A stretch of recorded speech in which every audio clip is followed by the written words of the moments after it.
예, 오늘은 룻기 말씀을 가지고 주께 분명히 알려진 날들, 주께 분명히 알려진 날들이라는 제목으로 함께 하나님 말씀을 나누도록 하겠습니다. 오늘은 추수감사절입니다. 한 해를 뒤돌아보면서 감사한 일들이 많이 있으신가요? 예, 저는 돌베개 교회에 온 게 정말 제일 감사한 일인 것 같아요. 평생을 두고도 아내하고도 그런 얘기를 한 적이 있었는데요. 아마 돌베개 교회에 오지 않고 만약 하나님께 갔으면 되게 후회했을 것 같다, 이런 얘기를 한 적이 있습니다. 그래서 정말 올 한 해 하나님께서 우리에게 주신 은혜가 정말 많다는 생각을 많이 하는데, 오늘 추수감사절 예배를 함께 드리면서 우리 여기 있는 모든 돌베개 가족들이 올 한 해 함께 하셨던 하나님의 큰 은혜, 또 감사들을 잘 마음에 새기는 시간이 되었으면 좋겠습니다. 우리는 성경을 통해서 세상 속에서 일어나는, 또 세상 속에서 일하시는 하나님, 절대자이신 하나님에 대한 기록을 또 보게 됩니다. 근데 그 하나님의 그 말씀을 읽다 보면 하나님이 워낙 크고 광대하신 분이니까 그분이 하신 일들도 정말 크고 광대한 일들을 성경에서 만나게 됩니다. 정말 우리에게 또 그리고 그 크고 광대한 일들은 많은 감동을 주게 되지요. 홍해를 가르시는 하나님, 또는 하늘을 열어서 만나와 메추라기를 내리셔서 수많은 이스라엘 백성들을 먹이시는 하나님, 그리고 죽음을 불사하고 하나님의 말씀을 거침없이 전했던 또 수많은 선지자들, 또 복음을 위해 폭풍을 뚫고 바다를 건너고 또 사지를 지나 이방 땅을 향하는 사도들과 복음 전도자들을 보게 됩니다. 이렇게 큰 일들, 또 광대한 일들을 하시는 하나님, 또 그 하나님 앞에서 정말 상상할 수도 없는 기적과 이적들을 행했던 또 선지자들의 모습들을 우리 성경에서 보게 됩니다. 하나님을 위해서 모든 것을 버리고 또 하나님 앞에서 기쁘게 책임을 다하는 믿음의 위대한 선인들을 우리 성경 속에서 보게 되지요.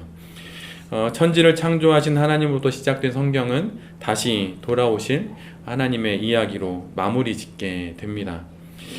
이런 이야기들을 통하여 우리 대부분은 하나님의 위대하심과 또 영광을 보게 됩니다. 하나님 앞에서 신앙을 따라 살았던 또 위대한 인물들을 또한 만나게 되지요.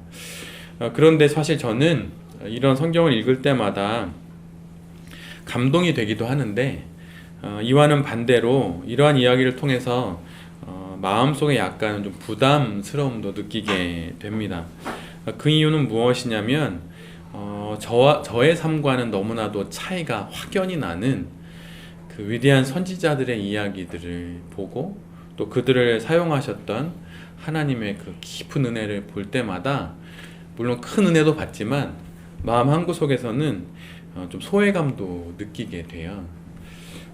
너무 위대하기에 너무 멀게만 느껴지는 것인지도 모르겠다는 생각이 들기도 합니다.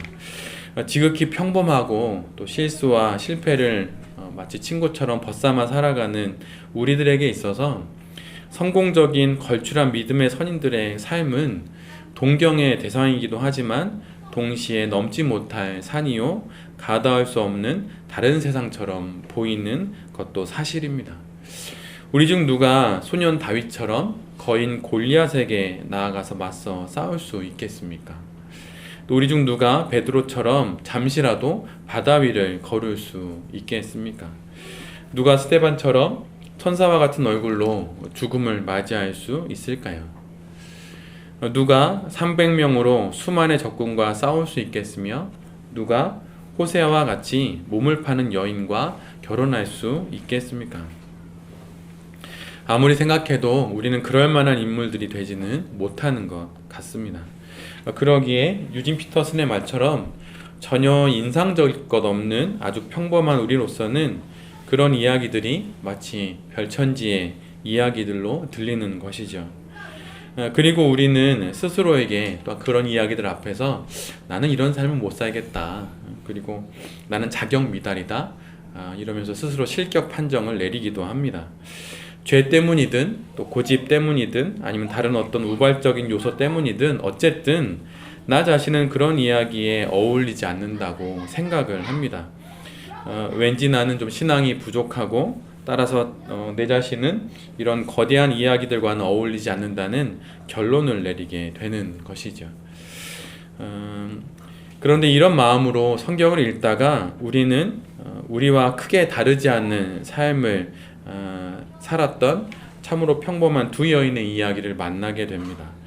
오랜 객지 생활 속에서 모든 것을 잃고 그저 하루하루 목숨을 이어가듯 그렇게라도 살아가기 위해 고향으로 돌아와 고단한 삶을 살아가는 가련한 여인들을 만나게 됩니다. 그것이 바로 오늘 본문 룻기이죠. 오늘 우리는 참으로 불쌍한 삶, 가여운 삶을 사는 두 여인을 만나게 됩니다. 수천 년 전 사랑하는 아들을 잃고 의지하던 남편을 잃은 두 여인 나오미와 룻. 우리들과 같이 하루하루 먹어야 할 음식을 걱정하고 의지할 곳이 없어서 불안한 가운데 떨면서 어떻게든 삶을 살아가야 하는 지극히 평범한, 아니 어쩌면 지금 우리의 삶과 비교해 보면 우리의 삶보다는 더 어려운 삶을 살아가는 여인들을 보게 됩니다. 결코 영웅적이지도 않고 성공적이지도 않은, 그러기에 결코 주목받지 못하는 삶을 살아가는 나오미와 룻을 보며 우리와 같다는 생각, 아니 오히려 우리에게 연민의 마음을 갖게 하는 또 그런 사람들을 우리는 보게 됩니다. 그런데 이 지극히 평범한 여인들의 이야기가 성경에 등장하고 심지어 성경 66권 중에 한 권으로 들어가 있습니다. 성경에서 여인의 이름으로 기록되어 있는 성경은 두 권이 있지요. 에스더와 룻입니다. 근데 에스더는 한 나라의 왕후였기에 그럴만도 한 것 같아요. 그리고 에스더가 한 일을 보면 에스더를 통하여서 유대 민족 한 민족이 구원을 받습니다. 그러기에 그녀의 이름을 따서 성경 이름 에스더라고 지어도 어느 누구 하나 무엇이라고 말할 수는 없을 것입니다. 민족을 구한 사람, 그것도 왕후이니 말입니다. 그런데 룻은 이방 여인이었어요. 그러니까 지금 우리가 사는 시대로 말하면 우리나라에 들어와 있는 외국인 노동자 여인인 거죠. 유대인도 아닌 모압의 여인입니다. 그리고 그녀가 한 일이라고는 이삭을 줍는 게 전부였어요. 한 끼 식사를 해결하기 위해 추수꾼들의 눈치를 살펴가며 밭에 들어가서 이삭을 줍고 또 다른 밭으로 가서 이삭을 줍는 일, 이것이 그녀가 한 일의 전부입니다. 추수를 하기 위해 보리를 베는 사람들의 뒤를 따라 한 톨이라도 더 줍기 위해 허리를 최대한 숙이고 한 손으로는 이삭을 줍고 또 한 손으로는 주운 이삭을 꼭 쥐고 있는 것이 그녀가 성경 속에서 한 일의 전부예요. 그런데 성경은 바로 이 여인의 이름을 책의 이름으로 기록하고 있습니다. 성경은 하나님께서 창조하시고 구원하시는 또 축복하시는 그런 이야기들로 짜여져 있는 거대한 카페트와도 같은 거죠. 그래서 그 거대한 카페트를 장식하기 위해 나열되는 위대한 신앙인들의 이야기를 보면 보통 사람들은 누구라도 기가 죽을 수밖에 없습니다.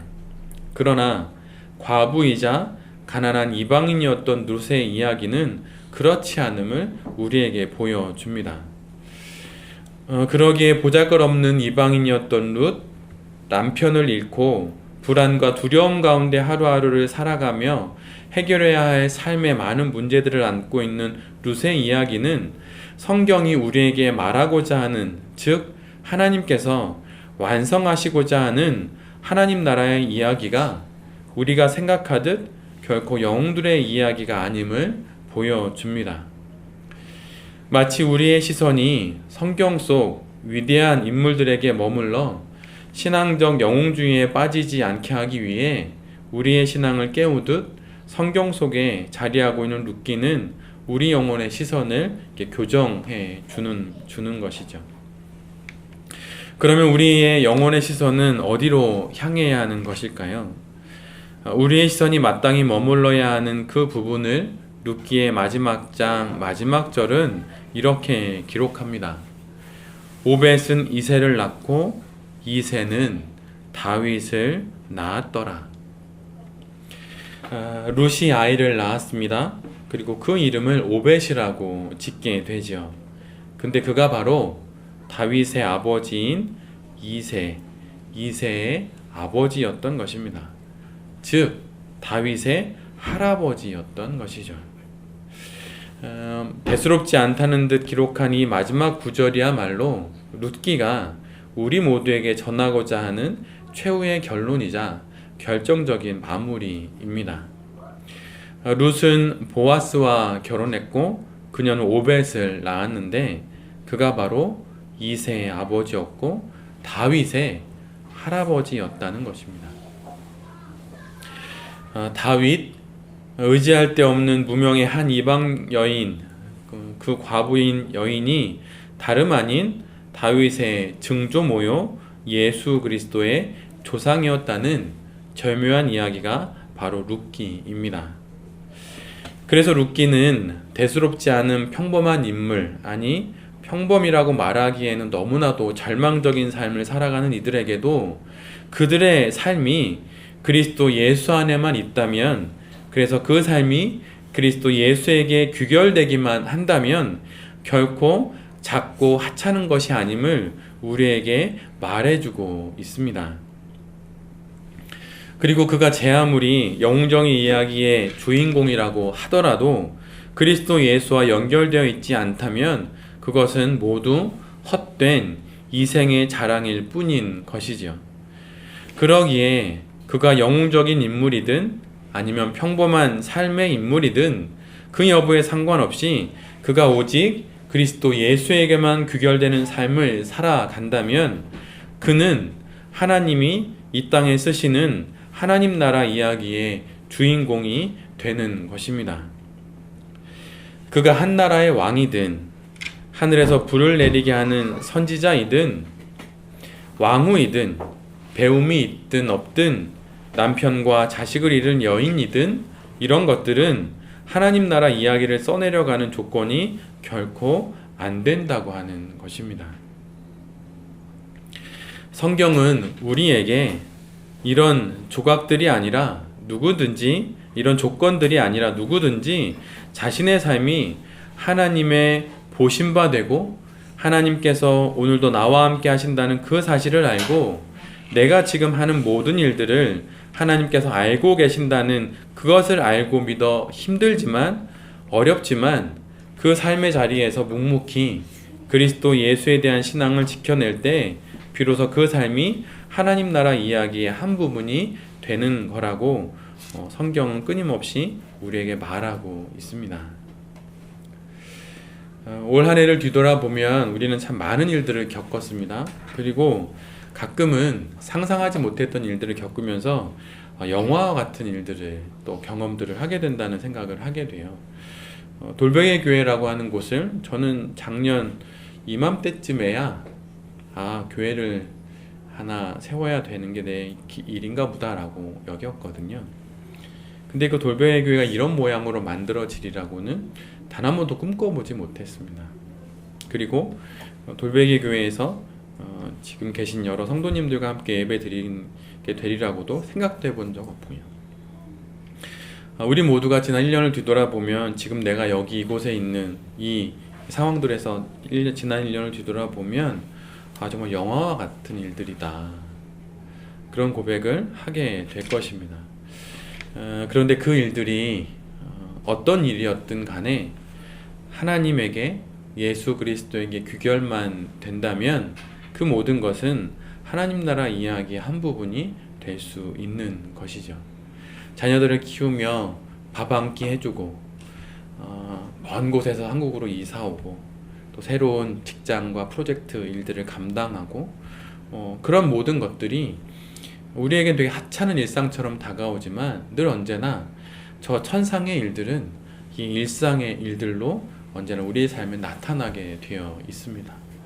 룻이 허리를 굽혀 이삭을 주우며 내가 줍는 이 이삭이 종국엔 그리스도 예수를 이 세상에 오게 하는 그 일이 될 거라고 그 여인이 생각하지는 못했을 것입니다. 그런데 그 일을 통해서 하나님의 나라는 이루어지게 되는 것이죠. 룻은 자신이 결혼할 것도 몰랐을 것이고 자신이 아들을 낳을 것도 몰랐을 것입니다. 그리고 그 아들이 다윗의 할아버지가 되고 자신을 통해 예수 그리스도가 이 땅에 오시게 될 줄은 결코 몰랐습니다. 그저 지금 자신 앞에 닥친 냉혹한 현실 앞에서 하나님에 대한 신뢰 가운데 그 문제들을 해결하기 위해 부단히 노력했을 뿐입니다. 나오미와 룻 앞에 놓인 현실은 참으로 냉혹하고도 차가웠지요. 고대 사회에서 가정에 남자가 없다는 것은 지금으로서는 상상하기도 어려운 일입니다. 그러나 아무리 어려운 상황일지라도 삶은 계속되어야 하기에 나오미와 룻은 삶을 헤쳐나가기 시작합니다. 그래서 어머니 나오미의 고향인 베들레헴으로 돌아오지요. 그러나 자신을 괴로움, 쓴맛이라는 뜻의 마라라고 부르라고 말하며 하나님이 자신을 괴롭게 하셨다고 토로하는 나오미는 이미 너무나도 지치고 지친 상태였습니다. 그러기에 입에 풀칠이라도 하기 위해서는 모압 여인인 룻이 무엇이든 해야만 했죠. 룻은 어머니 나오미에게 이렇게 말합니다. 어머니, 일을 좀 해야겠습니다. 지금은 보리 추수하는 시기이니 나가서 추수하는 사람 중에 누군가가 저를 친절히 대해주면 그 사람을 뒤따라가며 곡식단 사이에서 이삭을 줍겠습니다. 그런데 한번 생각해 보십시오. 추수할 때 밭에 떨어지는 이삭이 얼마나 될까요? 아마도 한두 끼 식사를 할 정도에 지나지 않았을 것입니다. 그러나 이렇게라도 하지 않으면 살 수 없기에 룻은 밭으로 향했던 것이죠.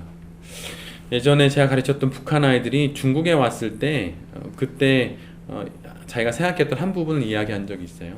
중국에 왔더니 거리에 이렇게 비둘기가 많더래요. 그리고 거리에 이렇게 그 곡식을 이렇게 말리는 게 많더래요. 그러면서 이런 생각을 했대요. 왜 그 비둘기가 저렇게 있지? 왜 곡식을 이렇게 말리지?